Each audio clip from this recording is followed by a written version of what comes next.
인문학 강의를 왜 하려고 처음에 시작을 하려고 생각을 하신 건지 좀 궁금합니다. 역시 기자 같은 날카로운 질문. 토부 인문학 같은 경우에는 사실 거창하게 시작할 생각은 없었어요. 근데 수능을 가르치고 한 5년쯤 뒤에 이게 원론적으로 수능 지문이나 아니면 국어 지문이나 마찬가지. 저는 항상 국어와 영어의 밸런스를 중요하다 생각하기 때문에 한 5년째, 그러니까 지금부터 한 15년 전이죠. 그때쯤부터 이게 뭔가가 베이스가 없으면은 이 지문이 자꾸 헛돌게 되는 느낌이 좀 드는 거예요.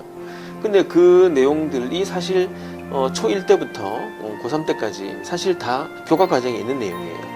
니체라든가 토마스 홉스라든가 사회계약설이라든가 언어라면 언어의 자율성이라든가 이런 부분들이 다 있는데도 불구하고 사실 이게 중구난방식으로 이제 막 흩어져 있는 거예요. 그 내용들을 좀 알고 있으면은 독해가 편하겠다라는 생각으로 한 15년 전부터 꾸역꾸역 한 명씩 이제 철학자와 언어학자 그리고 중요한 그런 테마들, 그런 뭐 뇌 가소성이라든가 모든 범위에서 다 나오자마자 항상 저는 국어 EBS 책을 항상 갖고 있거든요. 나오자마자 여기에 대해서 암묵지 하면 암묵적 지식, 명시지 명시적 지식, 또 랑케면 또 랑케, 역사관 이런 거에서 나오자마자 하나씩 공부를 하고 영상을 한 200개 정도 만들었죠. 그 만든 게 이번에 마지막으로 정리가 될 것 같아요. 이게 끝없이 정리하면은 이 정리가 안 될 것 같아요. 뭐 완벽하게 제가 이 세상 학문을 다 알 수 없으니까. 근데 수능에서 이 정도면은 절대 방어는 되겠다 하는 그런 내용이고, 그 내용의 마지막이 이제 포스트 모더니즘이에요. 그걸 끝으로 소크라테스부터 포스트 모더니즘까지 전반적인 언어, 국어, 수사, 법학까지, 그리고 언어학, 심리, 철학, 중세 철학, 근대 철학, 그 외에 양자역학, 과학, 진화 등등등 전방위적인 그런 분야에 대해서 핵심적인 내용들을 다루고 싶었어요. 애들이 책을 읽는다 하더라도 애들 책을 한 권을 다 읽어도 사실 읽고 나와서 무슨 말인지 모르거든요. 그게 가장 큰 문제였었죠. 문해력을 올린다고 이제 해야 되는데, 그러기에는 초등에서 문해력을 늘릴 수밖에 없는데, 초등에서 문해력을 늘리기 위해서는 역시 독서거든요. 근데 독서를 한다 하더라도 사실 뭘 독서를 해야 될지 모르겠고, 권장도서 몇 권, 100권, 뭐 200권, 집에 Y책 엄청 많고, 근데 이런 책들을 사실 애들이 사놓고 읽질 않아요. 그래서 그런 내용들 중에서 이제 초등으로 내려가서 그런 상황도 있고, 지금 현재는 인문학을 6주 과정으로 일주일에 한 번, 6번, 3시간 강의. 오늘은 철학 테마, 그 다음에 역사 테마, 그 다음에 뭐 인문학 테마, 그 다음에 과학 테마, 이런 식으로 한 줄기를 한 번씩 꿰어나가는 그런 과정으로 인문학 15년을 준비했던 거에 마지막 책이 나온 뒤로 그 책을 가지고 이제 영어 한마디 없이 한국말로 이제 강의를 한번 해볼 그런 생각입니다. 네, 이거 하루에 다 배우게 되면, 이 짧은 기간 안에 그 많은 내용을 배우게 되면 아이들이 다 이해는 가능할까요? 근데 그게 문제인데, 네. 지금 학년이 무학년이거든요. 그러니까 제가 보기에 대충 한 중2, 중3, 고1, 고2는 괜찮을 것 같아요. 근데 중1 할지라도 중2 안에서 또 문해력이 달라져요. 똑같은 그런 뭐 테마를, 내용을 설명하더라도 마치고 나면은 책 한 권이 있는 것 같아요. 근데 그 테마가 사실 수업할 때 1시간씩 하는 게 아니고, 네. 제가 한 테마를 가지고 한 30분, 20분. 근데 그게 사실 그 책 전체, 한 500, 600페이지 전체를 뚫어 나가는 과정이거든요. 한 권을 다 공부할 수 있는, 그렇다고 책을 읽을 수는 시간 없으니까, 읽었다 해도 역시 다시 말하자면 무슨 말인지 모르니까 가장 중요한 핵심을 이제 설명을 하고 영상도 보여주면서 드라마에 나왔던 내용도 보여주고 이제 이렇게 하는데, 또 문제는 그거죠. 그 학생들 안에서도 문해력이 또 나눠요. 수업을 하고 이해하고 또 수업을 하고 헷갈리고, 수업을 하고 이해하도록 최선을 다해 나가겠죠.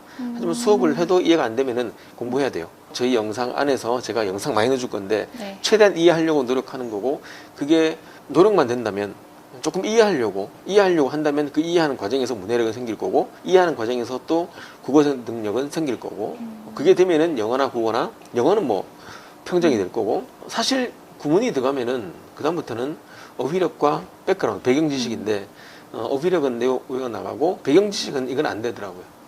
아무리 우리가 열심히 노력한다 하더라도 배경 지식이 전혀 없는 상태에서는 고득점은 조금 힘들어요. 근데 그게 사실 교과 과정 전체에 있었다는 거예요. 그래서 있었던 내용들을 중심으로 국가에서 EBS에서 강조하는 내용을 중심으로 그렇게 하는데 다시 말하지만 그 안에서 좀 문해력이 떨어진 아이들은 노력해야죠. 노력해서 어쨌든 토마스 홉스면 그 토마스 홉스에 대해서 알아야겠다. 꼭 알고 넘어가야 되겠다.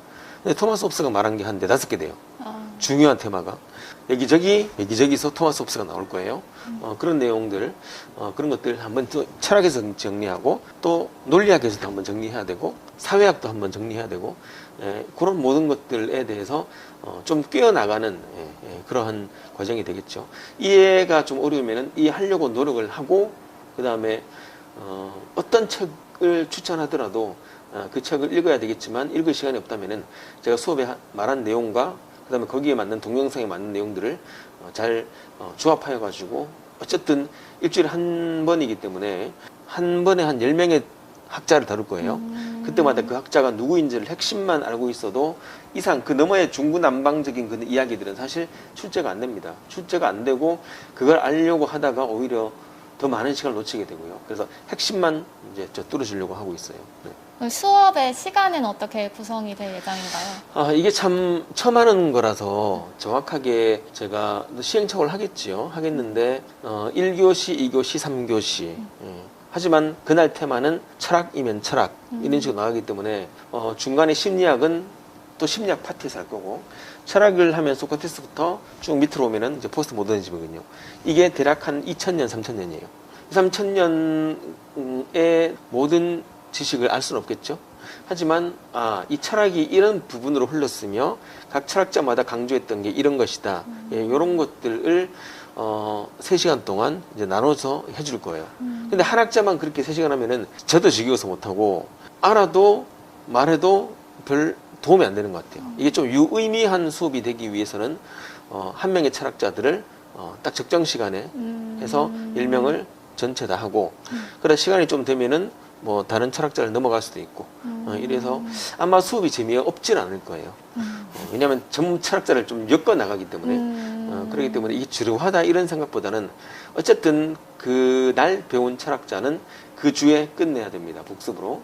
예습까지는 바라지 않아요. 예습은 따로 뭐 영상을 보고 이제 이 책에 쓰는 부분이 있습니다. 하지만 그건 영상일 뿐이고요. 직접 그 영상에 대해서 다시 한번 제가 풀어주는 그런 과정으로 수업을 좀 재밌고 흥미롭게 구성을 좀 하려고 해요. 그리고 끝나고 나면은 이제 그 배웠던 그런 철학자들, 오늘 배웠던 내용들을 한번 정리하는 그런 시간들도 좀 가지려고 하는데 그걸 뭐 어떤 철학자가 말했던 게 무엇인가 이런 것보다는 약간 논술형으로 또는 뭐 비문학에 나왔던 지문으로 우린 영어학원이지만 그런 식으로 글을 한번 써보는 이 학자와 이 학자에 대해서 한번 글을 한번 써보고 이론이 적다면은 좀 첨삭을 좀 해보고 그런 관리 정도는 할 수 있을 것 같아요. 너무 지루하진 않을 거니까 그건 너무 걱정 안 하셔도 될 것 같고요. 그럼 이제 원장님이 저희가 다루는 그런 여러 철학이나 인물 중에서 가장 좀 중요하다고 생각하는 인물은 좀 누가 있는지. 사실 인물들은 너무 많아요. 네. 그러니까 그 토부 국어노트에 다루는 인물들이 대략 한 150명이 돼요. 그 사상이 한 100도 50개가 되고. 그러니까 이 150명의 철학자와 150명의 사상 전체에서 철학자만이 아니고 이제 사상도 포함해가지고 본다면 저는 역사적인 큰 줄기를 나누는 역사적인 큰 흐름을 시작과 끝이 있으면은 시작과 끝도 배울 텐데 그 중간에 대해서 한번 크게 갈라주는 어느 철학이든지 전부 다 이건 우리 편이야 라고 할 수 있는 그 철학자 한 명이 있다면 당연히 칸트겠죠. 칸트고 역사적인 그런 모든 사상에 또는 과학에 태동기에 물려 있고 또 이제 르네상스 이후에 그 인간의 지식이 탄생하는 그런 과정과 인간 나도 있다. 지금까지는 모두가 신본주의 중심이었다 하더라도 이제 인간이 이성을 찾았다라고 생각하는 그건 당연히 프랑스 혁명이죠. 1789년에 있었던 프랑스 대혁명 그걸 중심으로 칸트를 중심으로 이게 크게 나눠져요. 나눠지기 때문에 저는 그 두 개의 사건이 가장 크다고 생각하고 과학에서 따지면 당연히 뉴턴 역학이죠. 그리고 뉴턴 역학 이후에 정말 너무너무 어려운 양자역학 이런 부분인 것 같아요. 그래야지 또 빅뱅 이론은 그 다음에도 다루는 거고. 근데 그걸 공부하다 보면은 양쪽으로 여러 명의 학자들이 동시에 나오게 돼요. 네. 그렇기 때문에 그걸 좀 재밌게 또 풀어나가야 되겠죠. 네, 원장님 그럼 이 인문학 수업을 왜 영어 학원에서 시작을 하게 되신 거예요? 이거는 좀 위험하기도 하고 국어학원이 아닌데 왜 우리가 이걸 하느냐. 네. 일단은 당연히 영어죠. 영어 학원이니까 영어는 구문과 그리고 이제 어휘가 되면은 그다음부터 모든 문제는 그 인문학적인 틀 안에 있는 거예요.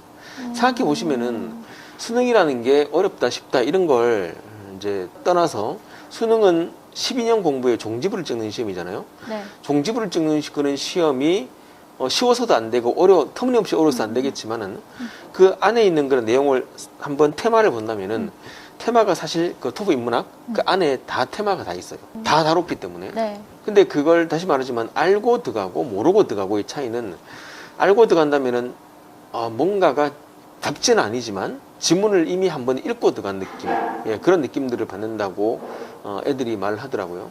그리고 이게 결국에는 어쨌든 논술에서 뭐가 나오잖아요. 인문 논술에서 뭐 수리 논술 모르겠고 그러면 뭔가 글을 쓰려고 하면은 이거 알아야 돼요. 누가 누군지. 당연히 인문 논술에서는 그런 이야기들을 중심으로 다루는데 우리는 그 사람들이 누군지도 모르고, 그러니까 사실 문해력이죠. 문해력을 위해서 하는데 그 생각하는 과정 내에서 문해력이 늘고 그 다음에 생각하고 나서 그 철학자에 대해서 알고 사상에 대해서 알면은 이게 관련되어서 나올 때 정말로 반가워요. 진짜 반갑다는 건 이루 말할 수 없이 반가워요. 그러니까 지문이 생각보다 쉽게 풀릴 수가 있는 건데 왜 국어학원에서 또는 뭐 학교에서 안 하는 걸 우리가 왜 굳이 해야 되냐. 잘 모르겠지만 이틀을 수업을 하지는 않는 걸 알고 있어요. 뭐 사회계약설 문제를 푸는 거죠. 문제를 풀 때는 분명히 필요해요. 그래서 우리도 공부를 한 뒤에 국어와 관련된 문제를 한번 풀어보거든요. 비문학을. 근데 여기서 만약 틀렸다면은 내가 정보를 집어넣고 여기서 틀렸다면은 그건 국어학원에서 가야 된다. 그건 국어 문제다. 국어적인 스킬이 중요한 거고 국어적인 스킬을 배우는 데는 국어학원이겠죠. 근데 저희는 어차피 영어를 하면서 또 문제를 풀면서 어차피 이 철학을 해야 된다면은 그러면은 영어도 국어만큼 언어와 관련돼 있기 때문에 충분히 영어 학원에서 다루는 게 오히려 더 편해요. 왜냐하면은 한 테마를 가지고 뭐 정의란 무엇인가 이런 철 가지고 6개월 동안 해봤자 애들 남는 거 한 개도 없거든요. 이 잘 까먹어요. 근데 한 번에 그냥 탁 건드려주고 그다음에 그 이야기의 핵심을 알려주는 거 그거는 저희 영어 학원에서 특히나 제가 너무 좋아하는 분야고 그 저희 항상 토론하는 국어 선생님, 국어 선생님들이 국어 선생님이니까 논술도 전문을 하시고 서로 토닥토닥 하면서 이야기하는 그러면서 조금 쉽게 설명해 주는 그러한 대신 영어는 확실히 쉬워져요.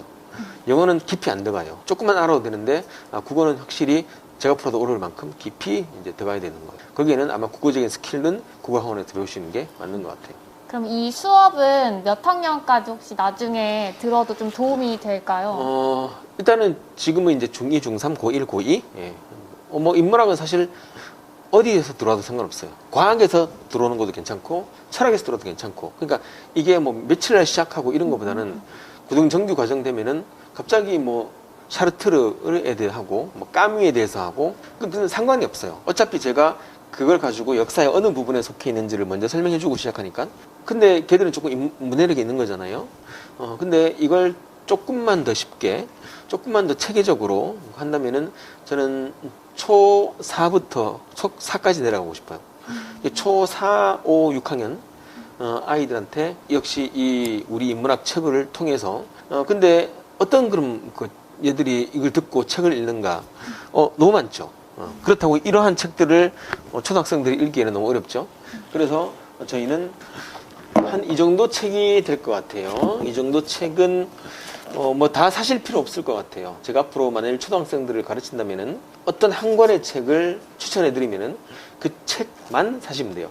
Y책 다 파면은 몇백 권이던데 그거 읽지 않아요. 그러니까 읽을 시간도 없고 딱 제가 설명을 해주고 그 다음에 그 책 한 권을 한 주 동안 읽어오는 건데 책으로 읽기에는 아직까지 아이들이 조금 사실 만화책이 더 재밌습니다. 더 재밌고 제가 지금 읽고 있는 그런 만화책이 있는데 그 책은 만화책이면서 철학책이에요. 그리고 얼마 전에 상을 받은 책입니다. 그래서 그런 건 만화책도 되게 어려워요. 아주 까다롭고 과학혁명의 구조 이걸 토마스 쿤에 대해서 설명을 한 뒤에 패러다임이라는 말을 처음으로 쓴 학자가 이 토마스 쿤인데 이건 과학 철학입니다. 예, 과학과 철학. 그러니까 안에서 과학 내용을 뭐 계산 나누지는 않아요. 과학이 어떻게 발전했고 과학과 어떤 철학이 연결되어 있으며 앞으로 어떻게 과학이 나가야 되는가? 과학이 먼저냐? 아니면은 기술이 먼저냐? 아니면은 윤리가 먼저냐? 뭐 이런 걸 중심으로 다루는 그런 책인데, 이러한 책들을 쭉 보시면 만화책이잖아요. 근데 여기서 따지고 보면 굉장히 내용이 깊어요. 요런 거 자라투스트라 니체 거고요. 아인슈타인 상대성 이론 전부 다 출판사가 다릅니다. 르네상스와 휴머니즘, 이게 바로 그거죠. 프랑스 혁명, 르네상스 이후로 토마스 홉스의 리바이어던, 이 신논리학은 신기관이라고 합니다. 신기관인데 기관은 아리스토텔레스가 쓴 책입니다. 근데 신기관, 새로운 기관이죠. 그러니까 아리스토텔레스가 말했던 것은 연역법이고, 요거는 신기관, 요거는 귀납법에 대한 책인데, 4대 우상론을 쓴 프란시스 베이컨, 영국 경험주의의 시작. 그럼 경험주의가 왜 중요하냐? 이제 이런 내용부터 해서 또 칸트를 이어지고, 이래서 이런 책들을 한 개씩을 읽으면 좋을 것 같아요. 그러다가 좀 조금 더 읽고 싶다 하면은 여기 전체 책이 몇백 권이기 때문에 이 책을 통해서 더 읽으면 될 것 같아요. 초등학생들한테 너무 이런 글들보다는 걔들은 만화책으로라도 좀 줄 그어가면서 만화책을 줄 그어가면서 형번 칠하면서 제가 선택해주는 그 한 권만 사시면 됩니다. 당근 마켓에서도 됩니다.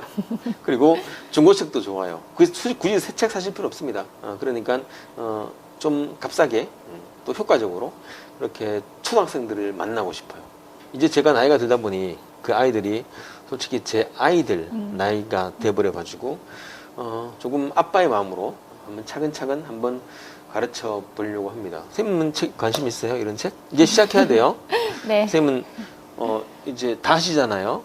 고등 TR, 중등 TR, 브릿지, 그 다음에 영자신문, 문법, 그 다음에 다 하시는데 백그라운드는 제가 하잖아요. 이제 네. 백그라운드도 공부를 하셔서 화려하게 꽃을 펼쳐 보시는 것도 좋을 것 같아요. 근데 제가 시사독해를 가르칠 때 이제 배경 지식을 먼저 설명하고 가르치고 있어요. 왜냐면 그래야지 애들이 읽을 때 되게 영어 자체도 어려운데 이 배경 지식까지 없으면 되게 힘들어 하더라고요. 그러면 이 인문학 수업을 듣게 된다면 안 듣는 아이랑 듣는 아이의 차이가 좀 많이 보일까요? 그거는 한 달만 해도 차이가 있어요. 제가 항상 말하는 게, 여기 책에서 애들이 독서를 안 한다 하는데 그럼 무엇을 읽을 것인가? 여기서 테마를 제가 말해주겠지만 아이들이 책을 뭘 읽을 수 있는가, 뭘 읽어야 하는가, 그거는 저는 상관없다고 생각해요. 아무 책이나 한 개 꺼내서 정독을 합니다. 그래서 저는 초등학생들한테 이 책을 일주일에 한 권씩 이제 띄워줄 거고요. 그러면서 아이들한테 책 한 권, 독서책을 한 개, 한 달 동안 읽을 수 있는, 좀 더 길면은, 어려우면은 좀 쉬운 버전으로 데미안, 그런 책들을, 이방인, 이런 책들, 그런 책들은 문학책이잖아요.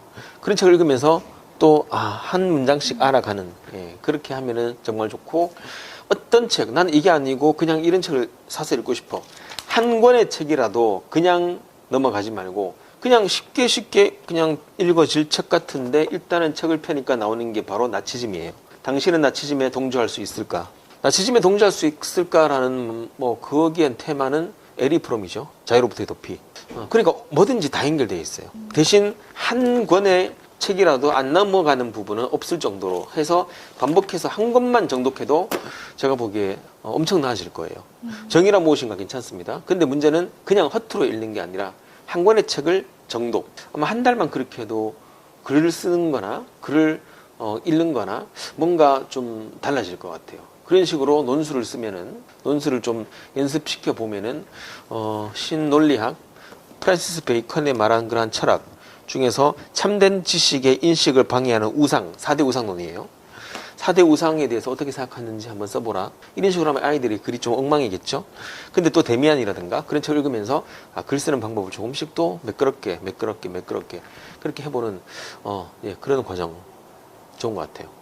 대신 한 권의 책을 정독. 하지만 이런 만화책은 일주일에 한 권씩. 네, 그럼 원장님 이 인문학반에 관해서 마지막으로 한 말씀 부탁드립니다. 다시 말씀드리지만 이게 첫 번째, 제가 아마 한 10년 정도 수업할 수 있을 것 같아요. 그 10년의, 후기 10년의 첫 번째, 그 과정이 인문학반. 것 같아요. 지금은 이제 처음이라서 다들 모르기 때문에 하지만 정말 재밌게 할 수 있을 것 같아요. 15년 철학을 했고 신학은 안 했지만 신학에 대한 것도 배웠고 과학은 안 했지만 저는 과학에 대한 것도 많이 배웠고 그래서 그런 내용들을 또 인지 편향 인간이 가질 수 있는 편향이 어디까지인가 이런 것들도 거의 대부분 연구를 끝냈다고 생각합니다. 또 공부해야 되겠죠. 공부해야 되겠지만은 이 수업을 하는 동안 제 생각을 아이들의 머릿속에 전달해주는 아이들 마음속에 제 생각이 들어가 있을 수 있도록 제 마음이 아이들 마음에 안에 있을 수 있도록 그렇게 하도록 좀 생각을 하고 또 글도 써보면서 그런 과정이 있다면 그리고 이 지식도 갖고 있고 그러면 아이들이 상당히 많이 향후 어차피 영어는 고등학교 올라가면 전부 다 각계도 흩어져요. 저도 각 내신 학원으로 다 보내거든요. 우리하고 있으면 우리하고 있는 거고 하지만은 여기 가두려고 하진 않아요. 하지만 어느 학원을 가서라도 나 그 사람에 대해서 알아.